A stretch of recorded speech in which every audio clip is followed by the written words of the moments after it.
नमस्कार साथीहरू, तपाईँहरूले स्वागत छ टिच नेपाल युट्युब च्यानलमा। साथीहरू, आज म हजुरहरूलाई चाहिँ प्लम्बिङको ट्याङ्की फिटिङ चाहिँ कसरी गर्न सकिन्छ भन्ने कुरामा सम्पूर्ण जानकारी लिएर उपस्थित भएको छु। भिडियोलाई अन्त्यसम्म हेरेर साथ दिनुहोला र च्यानललाई चाहिँ सब्सक्राइब गर्नुभएको छैन भने सब्सक्राइब गरेर सँगै आउने बेल आइकनलाई थिची अल नोटिफिकेसन क्लिक गर्नुहोला। आज म चाहिँ 1000 लिटरको ट्याङ्की फिटिङ चाहिँ गर्न गइरहेको छु। भिडियोलाई अन्त्यसम्म हेर्नुहोला। साथीहरू, आज म सुरु गर्न गइरहेको छु। यो चाहिँ हाम्रो हिटिङ मेसिन रहेको छ। मैले चाहिँ यो हिटिङ मेसिनको 1 इन्चीको चाहिँ कनेक्सन गरेको छु। यसले चाहिँ हामीले ट्याङ्कीको प्वाल खोल्नेछौँ। यो चाहिँ हाम्रो माथितिरको भाग मैले खोलिसकेको छु। माथि पानी इन गर्नको लागि मैले यो 1 इन्चीकै प्वाल बनाएको छु र हजुरले चाहिँ जिआईको 1 इन्चीको पाइप आगोमा तताएर पनि हजुरले खोल्न सक्नुहुन्छ। मैले चाहिँ मेसिनको प्रयोग गरेर खोलेको छु। यो चाहिँ पुरा प्रपर तरिकाले यसरी मिलाउनु होला। यो चाहिँ मेरो उब्रो पानी इन गर्ने रहेको छ र त्यसै गरी हाम्रो चाहिँ यस्तो यो फेड भागमा हुन्छ, यो ठिकै खोल्ने भाग हुन्छ। यसमा यही एरियामा चाहिँ हामीले पाल पार्नेछौँ। साथीहरू, यो चाहिँ 1 इन्चीकै केबल रहेको छ। यो 1 इन्चीको युनियन रहेको छ, 1 इन्चीकै लाग्ने हुन्छ। त्यसपछि मैले लिएको छु ट्याङ्की निपुर 1 इन्चीको। यो पौनीको चाहिँ फिमेल सकेट चाहिँ हाम्रो यो ती रहनेछ। यसमा टी रहेर हामीले यसमा कनेक्सन गर्नेछौँ। म कनेक्सन गर्न गइरहेको छु। सबैभन्दा पहिले चाहिँ हामीले यो ट्याङ्की निपुलको बाहिरको भाग हुन्छ, त्यो खोलेर चाहिँ मैले भित्र जोड्न गइरहेको छु।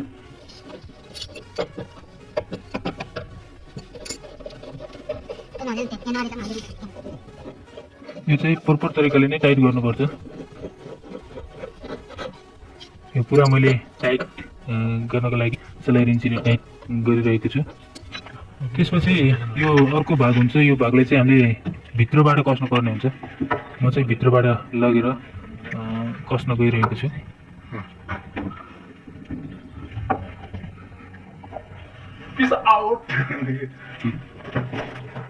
सक्नुहुन्छ। यो भागमा चाहिँ पहिला वासर हालेर, वासर चाहिँ पहिला राख्नुपर्छ। वासर राखेर यो चाहिँ बोल्ट हुन्छ सिपिभिसीकै। त्यसपछि हामीले चाहिँ पाइप रिन्चीले चाहिँ प्रपर तरिकाले चाहिँ टाइट गर्नेछौँ। टाइट गरिसकेपछि हाम्रो चाहिँ लिकेज हुने छैन। लिकेज नहोस् भन्नको लागि नै हामीले एकदम राम्रोसँग चाहिँ टाइट गर्नुपर्ने हुन्छ। पुरा यो टाइट भइसक्यो। टाइट भइसकेपछि अब फेरि बाहिर लिएर म कनेक्सन गर्न गइरहेको छु।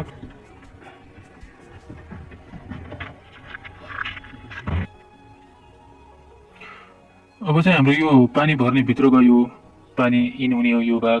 त्यसपछि हामीले चाहिँ यसमा फिमेल सकेट लगाएर जोड्नेछौँ। सर्वप्रथम हामीले चाहिँ टेप, पानी टेप लगाउनु पर्ने हुन्छ। कम्तीमा पनि पानी टेप यसमा लगाउने हो। त्यही भएर पानी टेप चाहिँ कम्तीमा पनि हामीले 10 देखि 20 राउन्ड चाहिँ लगाउनेछौँ।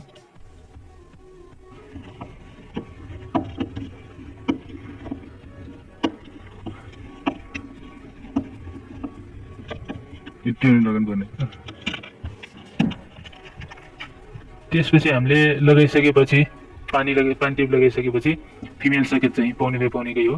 फिमेल सकेट चाहिँ लगाउन गइरहेका छौँ।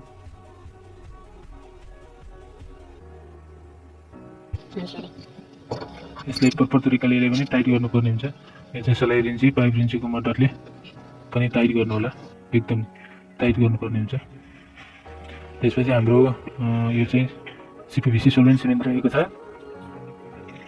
त्यसपछि अब हामीले यो लगाइसकेपछि अब गेट बल्ब लगाउनुपर्छ। यो चाहिँ युनियन टाइपको चाहिँ ट्याङ्कीतिर पर्ने गरी चाहिँ राख्नुपर्ने हुन्छ। यसरी म नाप्न गइरहेको छु। आफ्नै तरिकाले राख्नु होला। यो चाहिँ एक्ज्याक्ट हुँदैन। ट्याङ्की लामो भएको खण्डमा, ट्याङ्की र पाइपको डिस्टेन्स लामो भएको खण्डमा चाहिँ लामै राख्न सक्नुहुन्छ।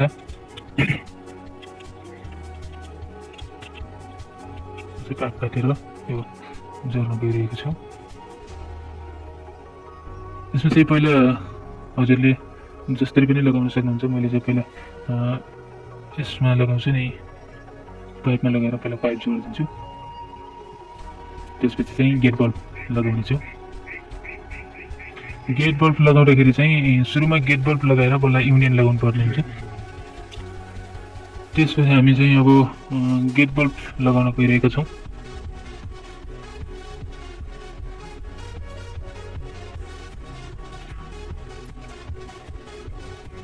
गम लगाउँदाखेरि चाहिँ प्रपर तरिकाले लगाउनु होला। त्यसपछि हामीले यो हेर्नेछौँ सिधा।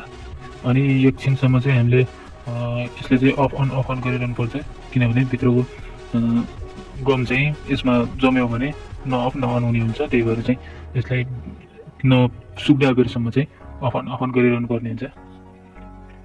त्यसपछि म फेरि नाप्न गइरहेको छु युनियन।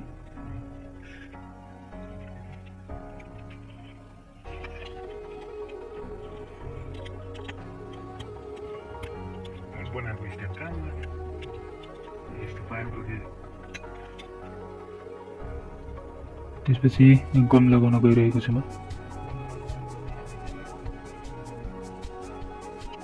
डुबीपट्टिबाट लगाएर एकछिनसम्म चाहिँ अफ अन गर्नु होला, नसुक्दा बेरसम्म चाहिँ अफ अन गर्नु होला, किनभने पछि जम नगोस् भनेर। त्यसपछि अब म युनियन जोड्न गइरहेको छु। युनियनमा गम लगायो।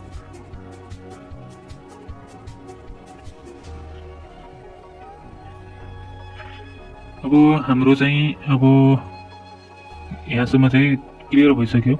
अब हामीले यो भागबाट जुन आउटलेट छ हाम्रो पुरा बाथरुममा गएको पाइप, त्यसमा चाहिँ कनेक्सन गर्नेछौँ। म पाइप नाप्न गइरहेको छु। अलिकति लामो छ भए पनि अब वरपर राखेर चाहिँ हामीले गराउन सक्छौँ। अब त्योभन्दा चाहिँ नापेर प्रपर तरिकाले नै सिधा राख्नुहोला।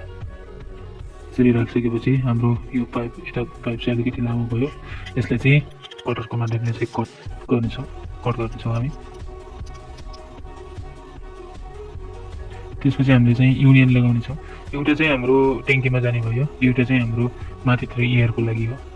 यो राख्नै पर्ने हुन्छ, नत्र हाम्रो चाहिँ बाथरुममा चाहिँ प्रेसर पानी जाँदैन। ठिक छ, म यो जोड्न गइरहेको छु। पहिला चाहिँ मैले युनियन खोलेर चाहिँ युनियनको भागमा चाहिँ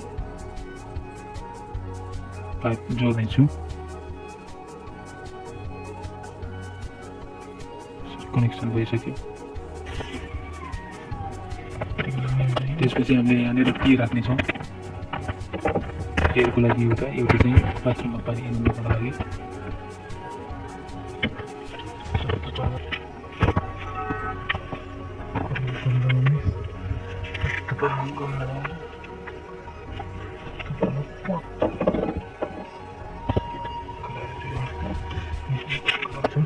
त्यसपछि टीमा लगाएर पाइपमा पनि लगाउन गइरहेको छु। एकदम सिधा ट्याङ्कीतिरै फर्काउनु होला। त्यसपछि हाम्रो युनियन लगाइदिनु होला, कसिदिनु होला, टाइट गरिदिनु होला। युनियन लगाउनुको कारण पनि भन्दैछु। त्यसपछि हाम्रो यो एयरको लागि रहेको छ। एयर चाहिँ हाम्रो यो गरमदेखि चाहिँ 1-2 बिटा चाहिँ हाम्रो अलिकति माथि नै राख्नु होला, नत्र हाम्रो चाहिँ पानी भर्यो भने एयरबाट पानी फाल्नेछ। कम भयो भने, मोचो भयो भने पाइप। त्यही भएर ट्याङ्कीदेखि अलिकति माथि नै गराउनुपर्छ।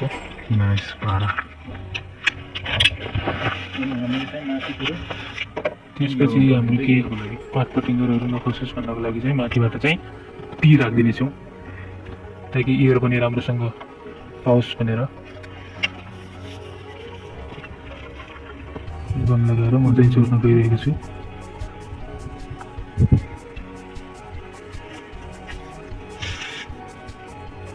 साथीहरू, यो चाहिँ हाम्रो पुरा फाइनल भएको छ। यो हाम्रो कालो पाइप चाहिँ ट्याङ्कीमा भरिनुको लागि हो भने त्यो चाहिँ ग्यासको लागि भइसक्यो हाम्रो, एयरको लागि।